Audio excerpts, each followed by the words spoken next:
So let's find out really what was COP26 like, to be there with boots on the ground, and are they disappointed with the outcomes? I bring in first Carrie Varoquiers, who is with Cool Planet Food. She's going to introduce herself in just a second. Raphael Podselver, who is with ProVeg International. So love what you do. Albrecht and I have had some nice conversations over the years. So I can't wait to hear from you, Raphael. And then Lasse Bruun, who is one of the heads of 50 by 40, a great organization. And I want everyone to know more about all of you. This week, Biden came out really making a strong case for why climate change impacts our bottom line. And I thought that was the first time I'd ever heard him speak like that, unless I'd missed it before. But he was really coming out and saying that you want to get on board because this is going to affect your wallet. And I thought that was very interesting. So I'll take comments from anybody on either of those. Maybe I can jump Please. in. Like, I think, like the experts, they're actually already in the room quite often. There is like people that have like deep knowledge of food systems. They're just not in delegation. They're mostly like at the FAO, at UN Environment, in different like your UN institutions. And they have been like, very clearly on our side with like, some differentiation, etc. But like very clearly, every UN report that you will read in the past 5 years that talks about food system, almost all of them are mentioning this topic with, food waste and other topics around food systems. But it's been like discussed like now, I mean, took some time, as Lasse said, but in the last few years, we really see an acceleration in that.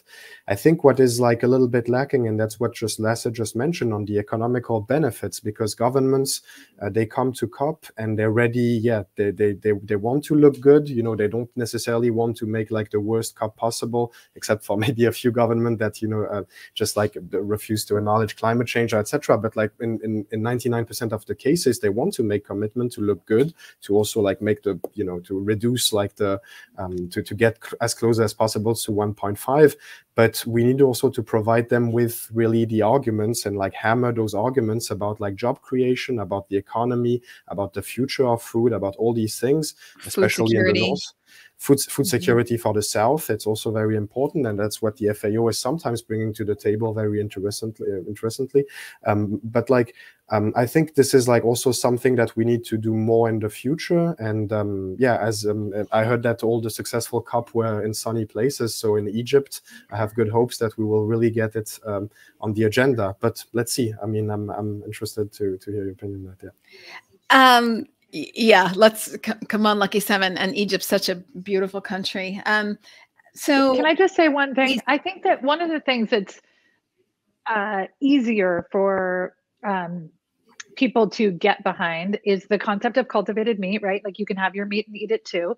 And I think that that's something that we're probably going to start to hear more about. First, my guess is that with the methane reduction pledge, they're going to tackle food waste before they tackle animal agriculture. It's less controversial.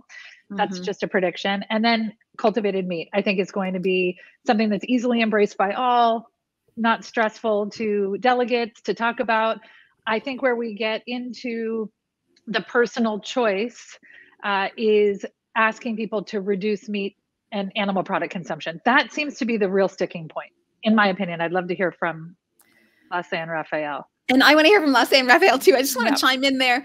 I agree with you. And I think part of the hesitation this year could be culturally, we just came off of COVID. That was so hard for everyone. I don't think politicians have the courage to tell people, well, now I'm taking your what you like to eat every day. Obviously, we're not taking your food because there's so much better food out there for you. But we're gonna not only did we like force you to be at home and you had to stay away from your job and the economy's all messed up, but now we're gonna reach in and tell you what should be on your plate. So I think they're afraid to do that coming off of COVID. But I want to hear what you guys think, Lasse and Raphael. Lasse, please. Yeah, happy to come in on that.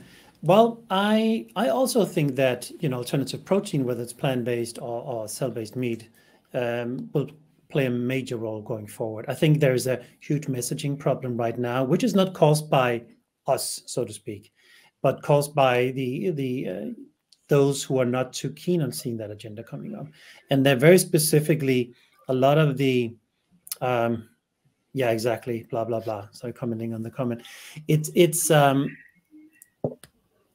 those who are not really keen on happening, it's you see like cultivated meat, alternative protein coming more forward, like the big meat producers, and some countries have very successfully launched a discourse that is any resistance or a discourse against meat is against development, because nobody can argue against the overconsumption in the global north, in the G20 countries particularly. But the problem is it is said in the same sentence as talking about development, talking about nutrition deficiency, talking about stunting of children and so forth. And it's so wrong. It's such a wrong discourse, because it's, as a matter of fact, the industrialized livestock production is what in many cases are leading to problems of nutrition insecurity and stunting of the kids, because there's a focus on producing food that is not suitable for whatever part in the world it might be. And also, there's sometimes an accusation of alternative meats being kind of like neo-colonial in its approach to the global south or to least developed countries, where in fact it is not. It is much more the building of factory farms in areas that put smallholders out of business, and the whole story around that. So I think there's a big role to play. We just need to change the discourse, and I think we can look at it very positively, and we need to really tell the good story.